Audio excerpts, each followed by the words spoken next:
Thousands of students in Decatur, where it's greater, hopping on the school bus this morning or the back of mom and dad's ride to head to class. That's right. It is the first day of school for City of Decatur schools, and 11 Alive, Stephanie Chaynock is joining us live this morning from 5th Avenue Upper Elementary School. All right, Steph, this is the time when the kids start making those walks to the bus stop. You're getting it warmed up for them. You're bringing the vibes to the building before they get there. Yeah, that's right, Aisha, Jonathan. It's actually pretty warm out here for the first day of school for kids across Decatur, and hopefully they're very excited to see their favorite teachers and their classmates they didn't get to see over the summer and maybe not snooze their alarms this morning. Being here at the elementary school takes me back to my school days at West Manor Elementary in Southwest Atlanta. So a big shout out to all the educators that have been working all summer long, getting everything prepared, their classrooms prepared for the first day of school. We do see one classroom on the second floor here at the elementary school with the light on, so I'm sure there are some teachers arriving right now. But we do know that 9 schools, 1 virtual academy across the City of Decatur schools will be opening their doors this morning, welcoming back over 5,000 students for the first day of class. Also, we know this year there's a new cell phone policy impacting Decatur high school students. They'll now have to turn in their cell phones at the beginning of each class before getting them back at the end of instruction.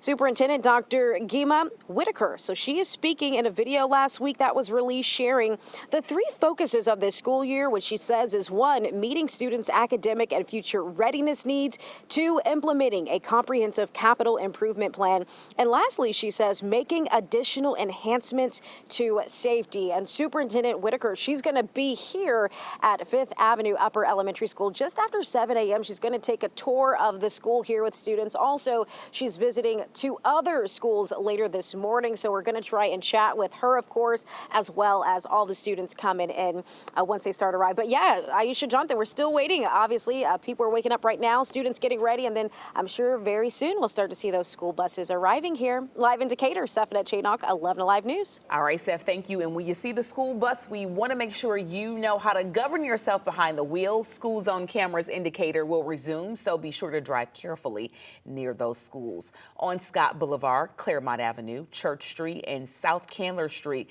the cameras are on for an hour in the morning and an hour in the afternoon. On College Avenue, they're on from 7:45 to 8:45 a.m.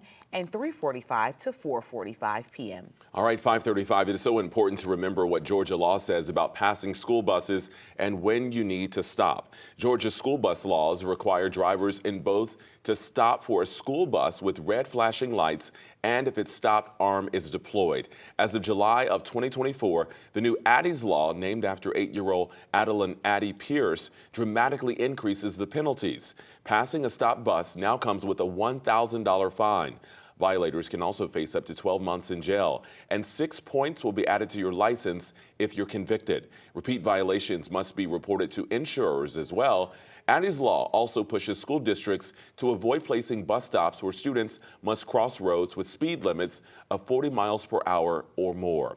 Now, another new Georgia law this year targets chronic absenteeism. Yeah, this is a big one under Senate Bill 123. Now in effect, Georgia schools with absentee rates over 10% must form attendance review teams to address what's causing it. So the law bans expulsion for chronic absenteeism and requires school climate committees regular reviews and support plans. The state will also publish biannual attendance reports to increase accountability. And as you are shopping for those back-to-school supplies, don't forget lunchbox essentials are meant to keep meals safe. The USDA says safe lunch habits help keep your child healthy and ready to learn. For cold lunches, use a soft-sided insulated bag with 2 cold sources like frozen gel packs or maybe a juice box as well.